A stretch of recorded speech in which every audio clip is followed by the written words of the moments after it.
RTV Audio. Descarga la nueva app y disfruta de los programas de RNE y nuestros podcasts originales.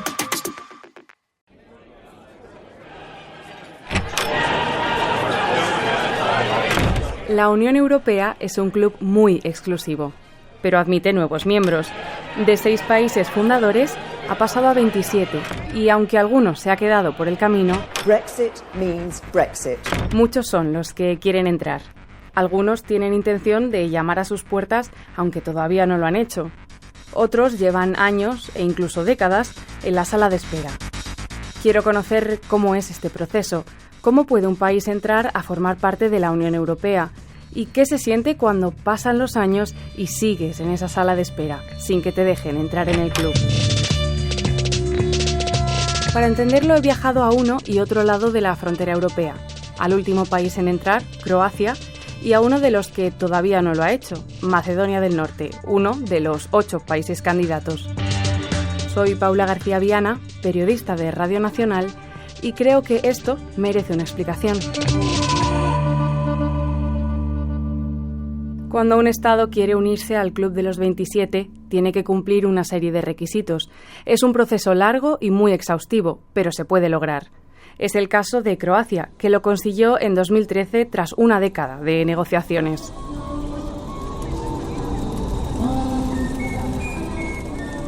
Llegó a un Zagreb en obras. La capital croata sufrió en 2020 un terremoto muy fuerte, apenas unos días después de iniciar el confinamiento por coronavirus.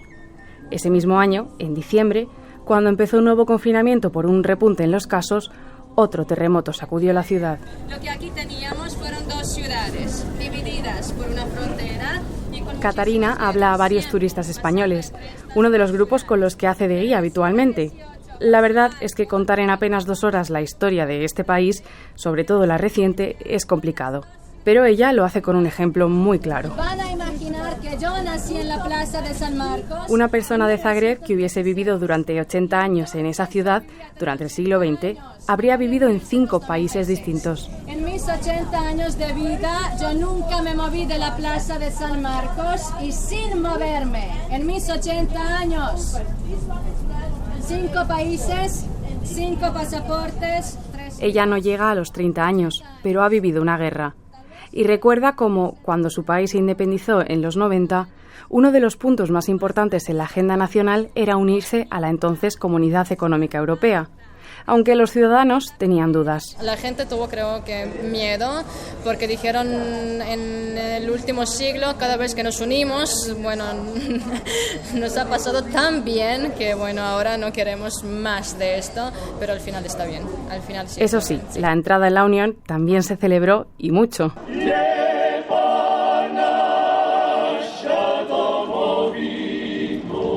Dear friends, welcome to the European Union. Dobro došli u Europsku uniju. Thank you.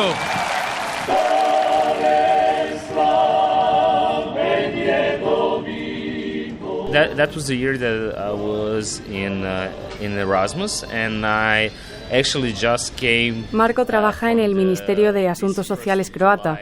En 2013 estaba estudiando parte de su carrera de Ciencias Políticas en Alemania, cuando se confirmó la noticia.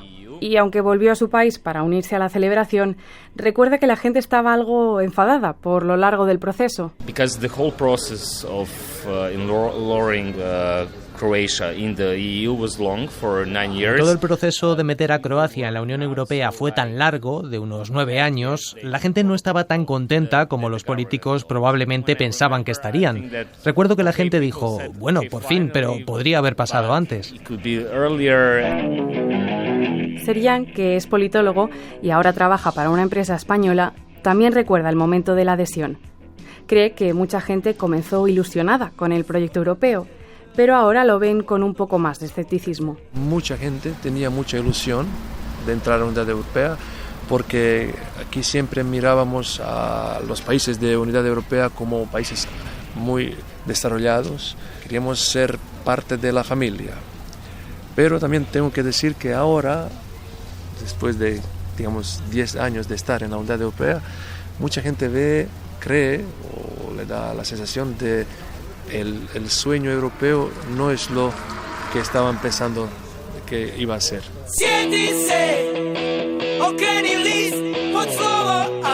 Entrar en la Unión Europea no significa necesariamente que un país adopte el euro. Es el caso, por ejemplo, de la República Checa, que sigue utilizando coronas. Tampoco implica formar parte del espacio Schengen, que permite la libertad de movimiento por varios países. Irlanda o Rumanía no forman parte de él. Sin embargo, para entrar en Croacia yo no he necesitado visado ni cambiar de moneda, porque aquí estas dos cosas se acaban de aprobar. El euro entró en vigor el 1 de enero de 2023, pero no todo el mundo está contento. Los precios se han disparado.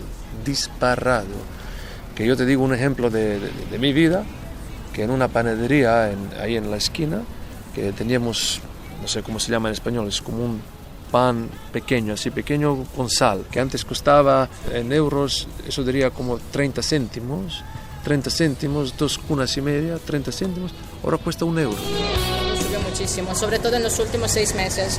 Es que nuestro timing es perfecto como siempre. Empezó la guerra en Ucrania, crisis, inflación y entonces euro, ¿por qué no? Para entender mejor cómo fue el proceso croata, me acerco a la oficina del Parlamento Europeo de Zagreb, donde me recibe su directora, Maja Ljubic-Kuzniak. En su opinión, ayudó a reforzar la democracia y las instituciones en un país con una historia muy convulsa. En ese momento, Croacia era un país en transición, lo que significa que tuvimos que implantar muchas reformas en las instituciones, y no solo por los aspectos económicos, también por todos los valores europeos que tuvimos que adoptar.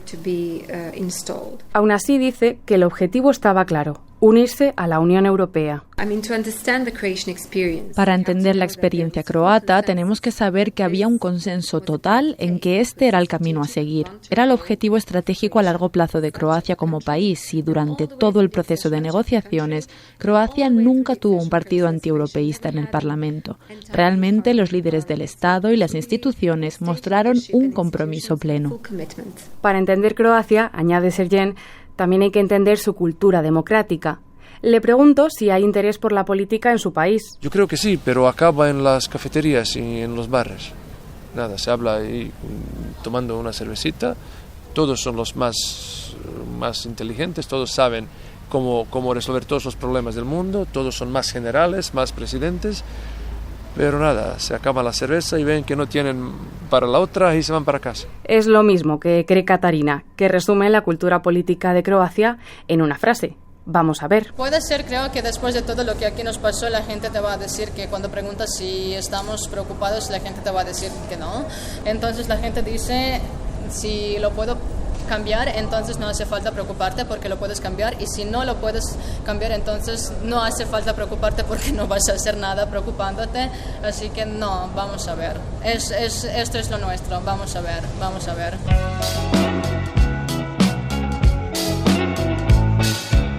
10 años después de entrar en el club, en Croacia se empiezan a plantear si las promesas europeas se han cumplido.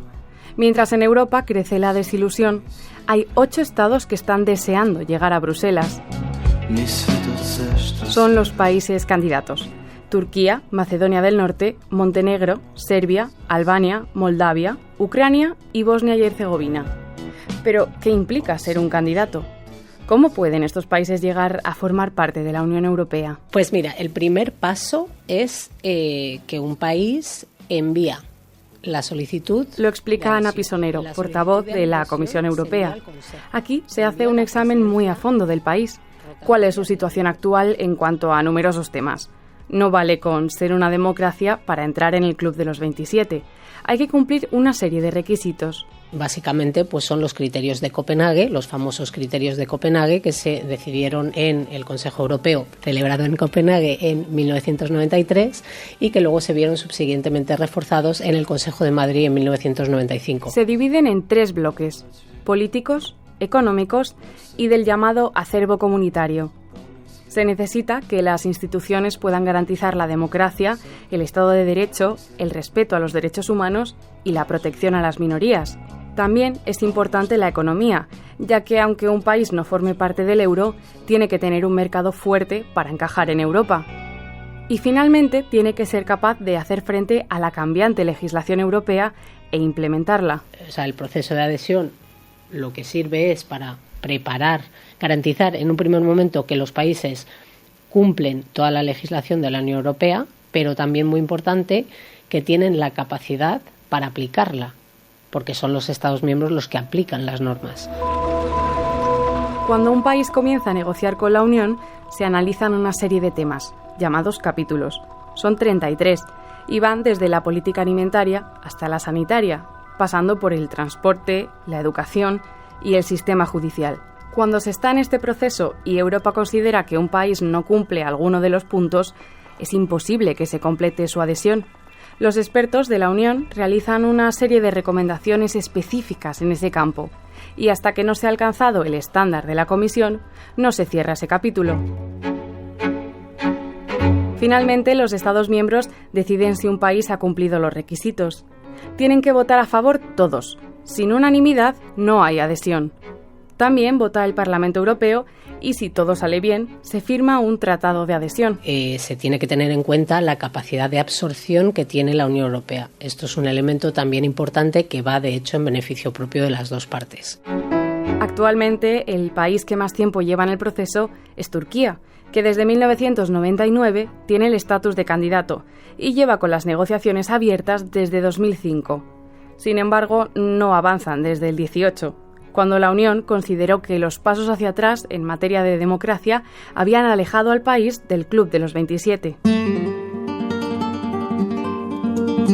Macedonia del Norte es candidato desde hace casi 20 años, aunque su proceso ha estado también muy paralizado hasta hace poco. En 2022 empezó con la primera fase de las negociaciones, después de años con el proceso prácticamente paralizado. Esto se ha logrado tras una serie de disputas que amenazaban con detenerlo por completo. Pero aunque ahora parece que hay algún avance, yo me pregunto si sus ciudadanos quieren formar parte de la Unión. ¿Qué opinan los macedonios? ¿Están ahora más cerca que antes de entrar en la Unión? ¿Por qué su proceso se está alargando tanto? La respuesta la encuentro en la capital.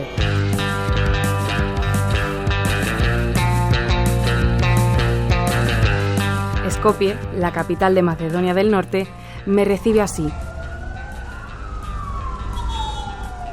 Las grandes avenidas de la ciudad están llenas de coches y de motos, aunque también de bicicletas y patinetes eléctricos. Encajada entre montañas, Skopje es una de las ciudades con mayor contaminación atmosférica de Europa, y eso se nota especialmente en invierno, cuando el humo de las fábricas y de las chimeneas, que todavía calientan muchas de las casas, se quedan atrapados en este valle en el que viven poco más de 500.000 de personas. Es por eso que, cuando conozco al embajador David Gier, cabeza de la delegación europea en este país, me recomienda que salga de la capital para conocer la naturaleza de la zona, que asegura es espectacular.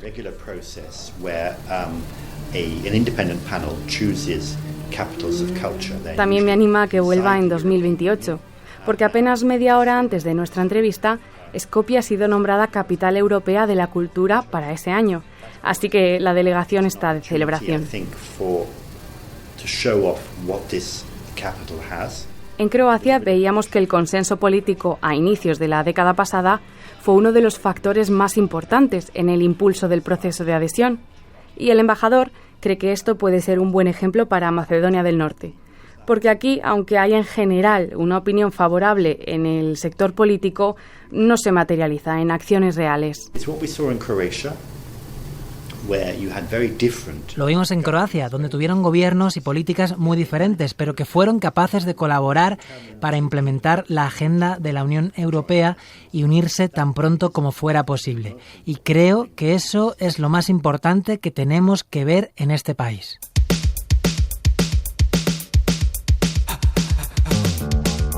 Es cierto que el proceso de Macedonia del Norte ha sido diferente al del resto de países. Desde que solicitó unirse a la Unión en 2005 hasta ahora, ha habido varios obstáculos con sus vecinos, Grecia y Bulgaria. Macedonia es también el nombre de una región del norte de Grecia, la que bordea con este país, y los griegos se negaban a reconocer a este territorio como República de Macedonia.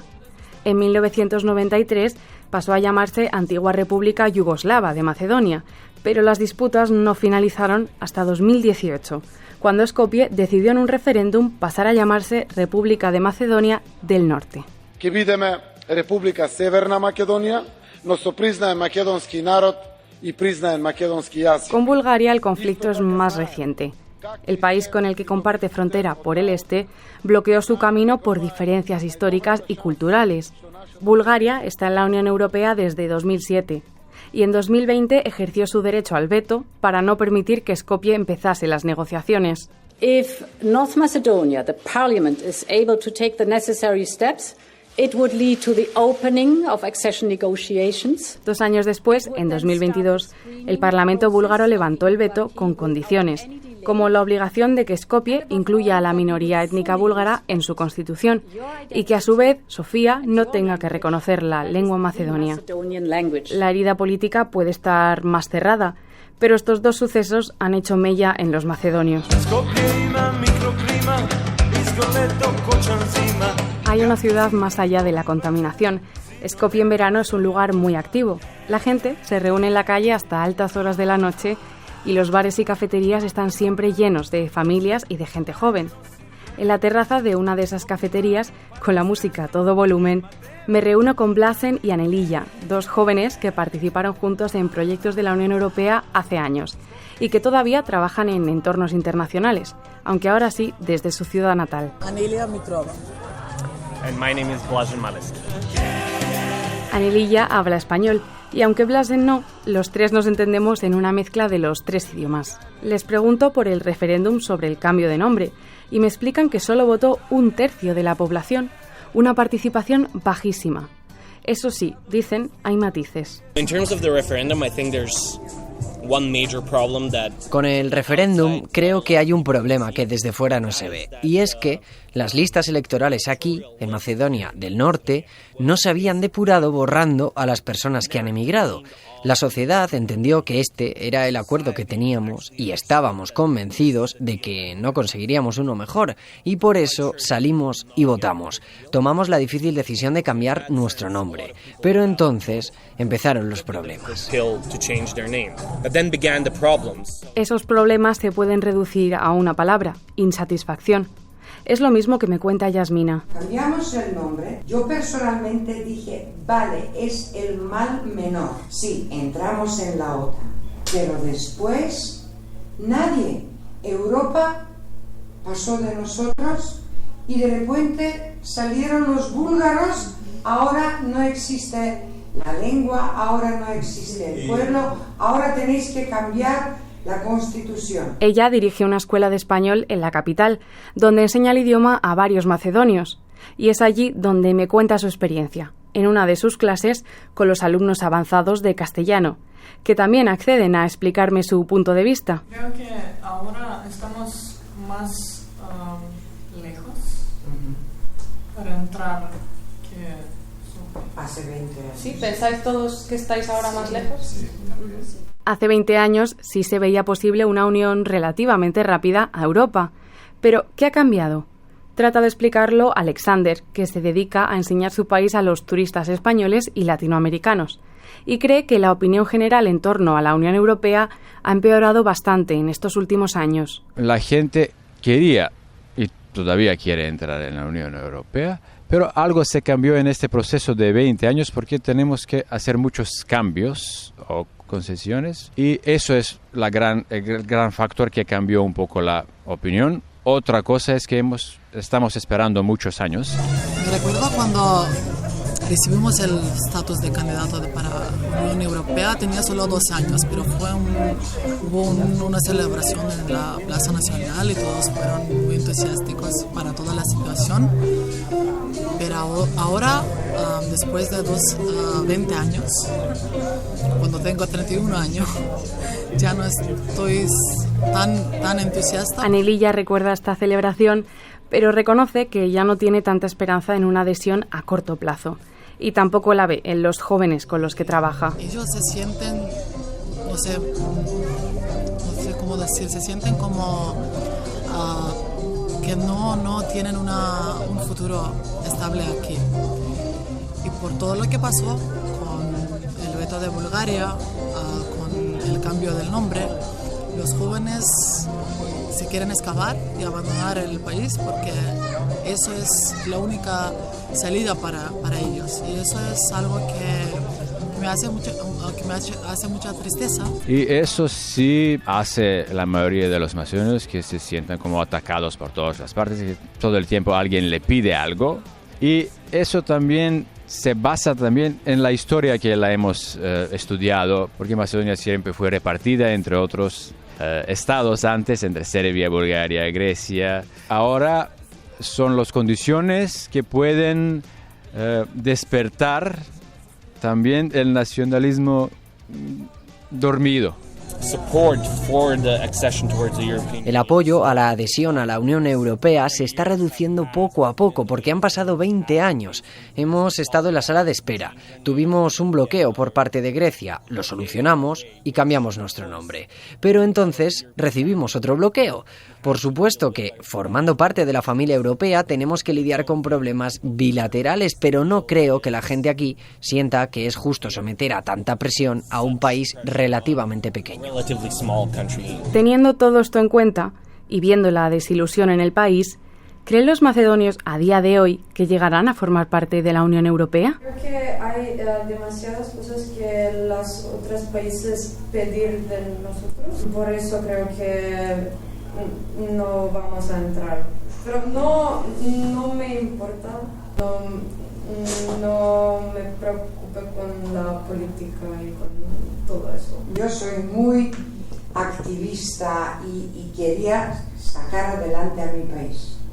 Yo que tengo 58 años, que conste, ya no me importa.